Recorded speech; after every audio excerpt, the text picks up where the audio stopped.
votre rendez-vous du vendredi avec le magazine du modélisme, c'est de suite. Bienvenue dans LF Modélisme.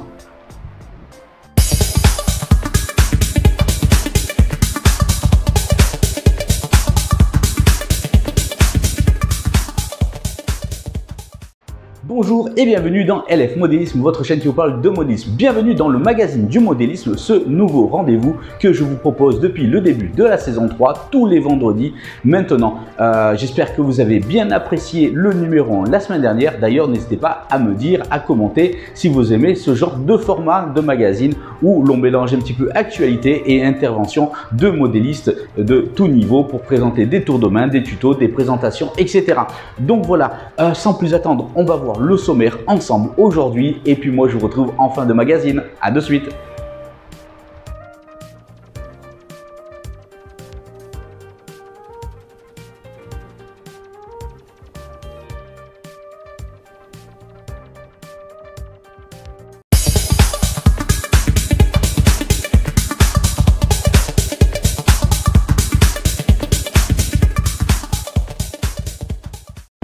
Ça y est, c'est enfin disponible, les précommandes chez Arnold de cette superbe CC 14111 avec plusieurs livrées différentes. Quelques tarifs sont déjà annoncés selon analogique ou digital sonore. Voilà, n'attendez pas, commandez. La photo de la semaine en archive, c'est cette superbe rame SNCF TGV Sud-Est en gare de Niceville.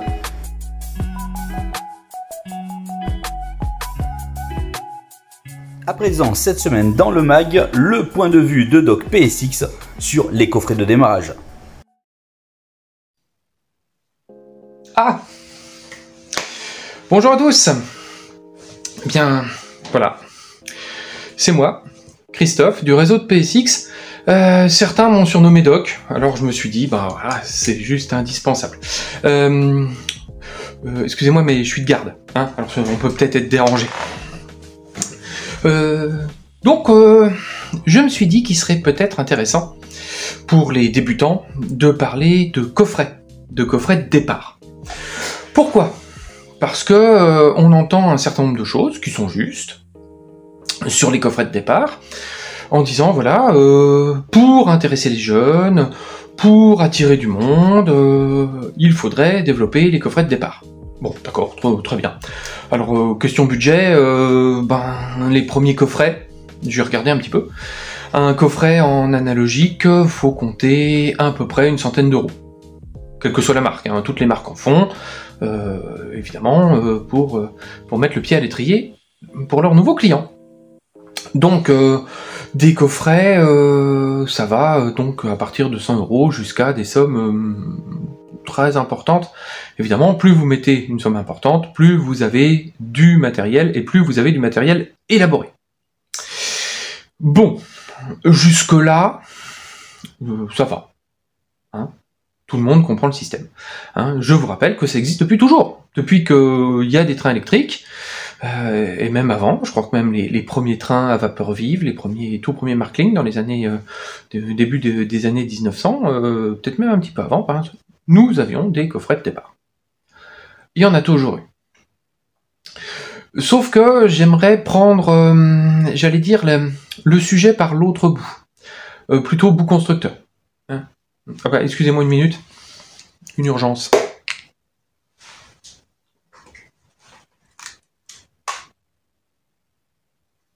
Mettez-lui du 12 volts. Je suis désolé. Alors, prenons les choses à l'envers. Question constructeur. Notre ami Loïc, il n'y a pas si longtemps que ça, nous avait proposé l'essai d'un petit coffret de départ Jouef. Hein. Et ça m'a pas mal gêné. Il y a beaucoup de choses qui m'ont gêné. Parce qu'on commence à avoir pas mal de recul sur ce genre de choses. Et les conclusions auxquelles je vais arriver, je les partage avec vous et je ne sais pas si vous serez d'accord, mais en tout cas, voilà, c'est mon analyse. Mon analyse, elle est simple. C'est qu'un certain nombre de constructeurs, je pense à Jouef, je pense à Lima, je pense à Meano, ont décidé de vouloir, dans les années 80 et un peu 90 pour Meano, distribuer des coffrets de départ dans les supermarchés. Ça a été la kyrielle de coffrets de TGV, je crois que les tout premiers, hein, c'est Lima, aux alentours de 1982. Avec un petit transformateur et un ovale de voix qu'on posait sur la table de la salle à manger, comme traditionnellement un certain nombre de gens ont commencé le train. Et excusez-moi jeunes gens, mais un TGV qui tourne en rond sur la table de la salle à manger, ça fait rêver personne. Voilà. Surtout si le matériel est de mauvaise qualité, c'est une démarche, et les constructeurs se sont entêtés dans cette démarche, qui, à mon sens, a tué le train un petit peu. Parce que les gens qui ont acheté ce genre de coffret ont été déçus, l'ont dit, en disant le train électrique c'est de la merde. Ah, voilà. Parce que je voulais vous montrer quelque chose. Je suis allé fouiller dans mes archives. Et quand j'étais petit, alors ça fait un peu longtemps, hein, il y a toujours des gens agréables, tiens. Il y avait ce catalogue Jouef, le 78-79, c'est un des plus beaux. Hein, format paysage, c'est un des plus beaux. Et à la fin, vous avez, alors je vais chercher, un certain nombre de coffrets. Hein, alors, vous avez des coffrets très très beaux, hein, comme celui que je viens de vous présenter, qui s'appelait l'étendard Prestige. Voilà. Hein, avec, alors vous aviez le circuit, vous avez même une potence, vous aviez des aiguillages électriques, vous aviez 4 voitures, une locomotive, ça commençait à causer. Hein, évidemment, il y avait des coffrets plus modestes. Voici par exemple des coffrets un peu plus modestes. Hein, l'Occitan et le Fret Express. Bon, tout ça pour vous dire quoi? Hein, puis des coffrets encore plus modestes. Hein, mais pour vous dire quoi? Pour vous dire simplement que à l'époque, là on est en 79, hein, donc c'est juste avant la bascule, les coffrets étaient composés de matériel de la marque. On arrangeait un peu le prix, histoire de mettre le pied à l'étrier. Vous aviez le transformateur qui était celui de la gamme, vous aviez la locomotive que vous retrouviez au catalogue, c'était exactement la même, les wagons c'était exactement les mêmes. À partir de l'époque TGV, alors ça a basculé progressivement quand les constructeurs ont développé les TGV et qu'ils ont en parallèle développé leur gamme modéliste, c'est que ce qui était dans les coffrets de départ et ce qu'il y avait au catalogue, c'était plus la même chose. C'est Lima qui a commencé. Lima, donc c'est le fameux moteur G que tout le monde connaît, mais par exemple, l'ensemble du train, l'ensemble des TGV, on est en 1982, hein, ont des essieux en plastique. Alors ça donnait un certain silence de roulement, les voitures étaient beaucoup plus légères, et puis vous aviez du matériel plus léger, dans tous les sens du terme. Hein, vous aviez une gamme, allez on pourrait appeler ça une gamme junior, mais pas très solide, pas très belle, pas de très bonne exploitation. Et ça a dégoûté pas mal de monde. Et beaucoup de constructeurs se sont entêtés, et aujourd'hui ce que je vois c'est que ça existe encore. C'est ce que nous a présenté Loïc avec son coffret Junior Fret. Alors ouais, on a une petite locomotive colorée qui ressemble à rien, qui marche pas très bien, vous avez des wagons qui tiennent pas la voie, et comment voulez-vous passionner quelqu'un avec ça?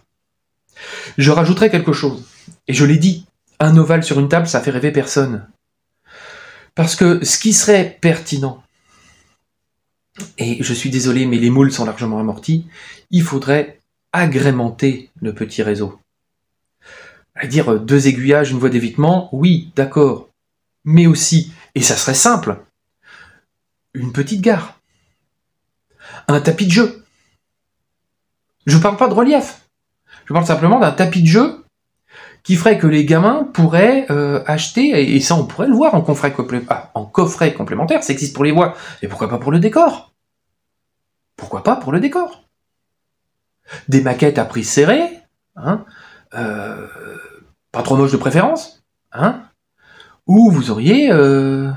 Alors vous allez me dire, oui mais ça existait au catalogue, on pouvait les avoir, oui, mais il fallait y aller, et on n'avait pas ça dans le coffret directement. Je pense que si on avait un coffret total, hein, avec tous les éléments, ou un coffret annexe à prix cassé, vous auriez 3 maquettes pour 20 balles, je pense que ça pourrait aider à construire quelque chose, parce que les produits de décor, les fournitures et tout ce que vous voulez, c'est quand même très cher. Je rajouterais quelque chose, et ça, il y a quelqu'un qui l'a compris. C'est toute l'étude qui a été faite autour de Trainbox. Trainbox, c'est un projet complet. Oui, sauf que Trainbox, ça coûte 350 €. Hein, si mes souvenirs sont exacts. Minimum. Quand j'entends que Trainbox est un succès en ayant vendu 300 exemplaires, oui, c'est sans doute plus que ce qu'ils avaient prévu. D'accord. Enfin, 300 exemplaires, c'est quand même pas le bout du monde, quoi. Hein, donc, voilà. Le point que j'aurais voulu développer, c'était ça. C'est que, pour les débutants, eh bien, on ne leur propose pas de produits de qualité, ou alors il faut mettre des sommes astronomiques. Hein, pourtant, les produits existent. Et je vais vous en montrer un, puisque maintenant elle est soignée. Regardez cette locomotive. Dite gamme Jouef Junior. Bon, pour être tout à fait honnête, c'est une ancienne Lima. D'accord. Mais elle ressemble plus à une locomotive SNCF, tiens, je vous la remontre, que la petite loco fret colorée qui ressemblait à rien. Vous voulez que je rajoute quelque chose? Eh bien, cette locomotive, à l'intérieur de cette locomotive, ça vous pouvez pas le voir, à moins que je la démonte, mais j'ai pas le temps. Vous avez un châssis métal, moteur central, platine électronique où on peut poser un décodeur. Elle est lourde, elle est une locomotive qui fonctionne bien. Elle ressemble à quelque chose, elle fonctionne bien. Ces locomotives étaient... Alors, vous allez me dire, ouais, effectivement, une locomotive comme ça vaut à peu près 100 € aujourd'hui sur le marché, sachant que votre coffret de départ, tout complet, vaut 100 € aussi. Alors là, il faudrait peut-être faire un effort. Parce que ces locomotives-là, je suis désolé, hein, tout est amorti. Hein. Tout est amorti. Hein. La mécanique, la caisse, cette caisse-là, elle existe depuis les années 80 chez Lima. Hein. Donc, rachetée par Jouef, hein, qui l'a ressortie en Jouef Junior. Ils en ont sorti une autre, je vais vous la montrer. Voilà. Alors, c'est effectivement un peu plus grossier qu'une locomotive très fine. Mais elle ressemble à quelque chose. Voilà, regardez. Bon, j'ai changé les panteaux pour les deux. Mais bon. Et surtout, elle fonctionne bien. Parce que si vous achetez un TGV que vous posez sur la table de la salle à manger et qui déraille au premier virage, qui prend pas bien le courant, il termine au fond de la boîte, au fond d'un placard, pour pas dire au fond d'une poubelle. Donc si vous voulez attirer du monde, il ne faut pas les attirer avec du vinaigre. Ça ira pas. Moi, je pense que les constructeurs pourraient essayer, je dis pas que c'est la solution, je dis qu'on pourrait essayer une fois, de faire une offre complète. Un tapis de jeu, c'est pas énorme. Ça coûte pas cher. Hein, dire aux gens, voilà, vous achetez une planche, vous posez votre tapis de jeu, vous avez un certain nombre d'emplacements pour des petites maisons que vous allez pouvoir trouver dans un petit coffret pas cher, machin, hein, avec du matériel qui tient à peu près la voie.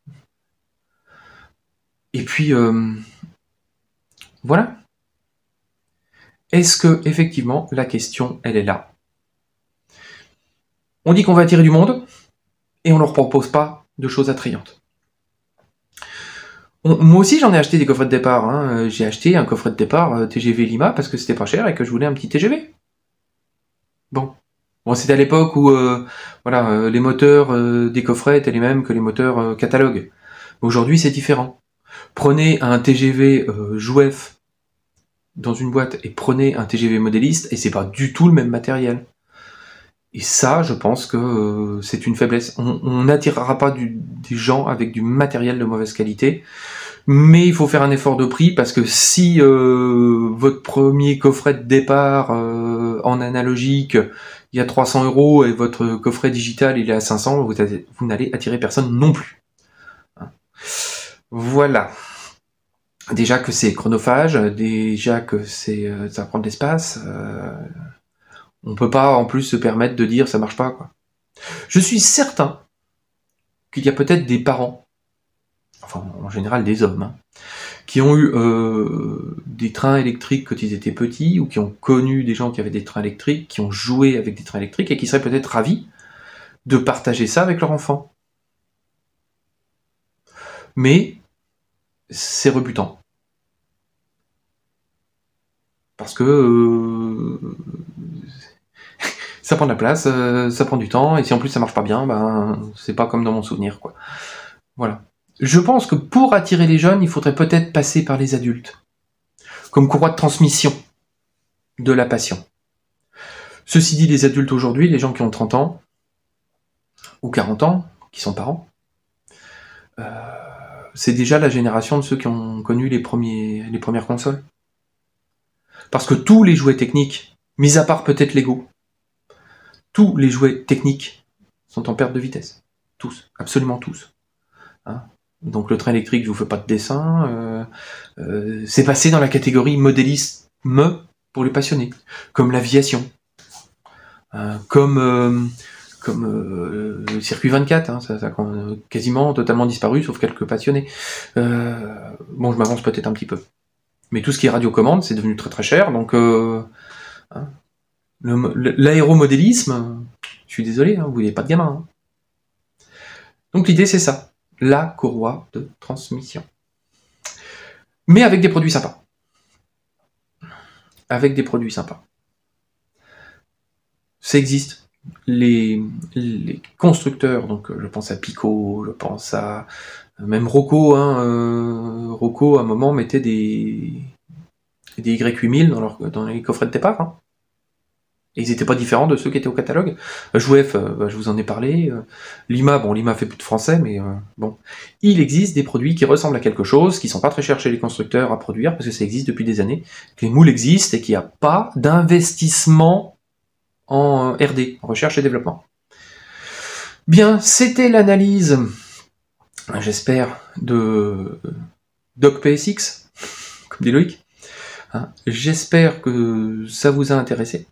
J'espère que ça vous éclaire sur un certain nombre de choses. Hein. Donc les coffrets, ça existe depuis toujours. Mais vous avez en moyenne une baisse de qualité. Et s'il y a une baisse de qualité, si c'est des produits d'appel, vous n'appelez personne. C'est QFD. Alors mes amis modélistes, je vous dis à bientôt sur le réseau de PSX. Hein, en espérant que mes petites fantaisies vous amusent. Allez, à bientôt. Au fait, je suis pas vraiment médecin. Hein. Sachez-le. Bien. Ça aurait été peut-être bien, ça. Je sais pas. Un peu comme Renaud Hiver, vous imaginez. Ça aurait été bien. Bon, allez, à bientôt les modélistes, et on se retrouve bientôt. Salut! Tant que je suis là, puisque je suis autorisé, hein, sachez que je développe une chaîne YouTube, vous êtes peut-être abonné. Hein. Si vous ne connaissez pas, je vous invite hein, à aller voir, peut-être à vous abonner. Le rythme de parution sur l'année prochaine, en tout cas sur 2022-2023, c'est 2 reportages par mois, 2 tutos, 2 réflexions, le premier et le 15 du mois. En général, quelque chose d'un peu plus long le premier, puis une vidéo plus courte au 15. Il y a plein de choses, des tours de main, des réflexions, des présentations de matériel, des dossiers. Ils sont presque tous programmés jusqu'au mois de juin prochain. Hein, alors, je vous attends. Hein, et à bientôt sur LF Modélisme et sur le réseau de PSX. Salut! Allez, qu'on se le dise, Noël approche, nous arrivons déjà bientôt en fin d'année et pour le plus grand plaisir du bricolage et pour chaque jour de l'Avent, dans le calendrier de l'Avent de chez Nord, tout est inclus avec un avantage de prix de plus de 20% à l'intérieur sur tous les articles qui se retrouvent sur les petites fenêtres à ouvrir tous les jours. C'est à l'échelle HO sous la référence 65591 et vous verrez que c'est plutôt sympathique. Et également, vous retrouverez à l'échelle HO, TT et N ce calendrier de l'Avent des figurines de Noël. Voilà, donc foncez pour ce superbe calendrier. Au rayon nouveautés de chez Nord également, Vous pouvez donc retrouver un cimetière de voitures pour les dimensions de 15 sur 11,5 cm pour 8,5 cm de haut. Ce superbe cimetière où vous pourrez encastrer ceci dans votre décor si vous n'avez pas donc la technicité pour faire ce genre de résultat. Nord justement vous propose ce cimetière de voitures, à vous justement maintenant de le patiner et customiser.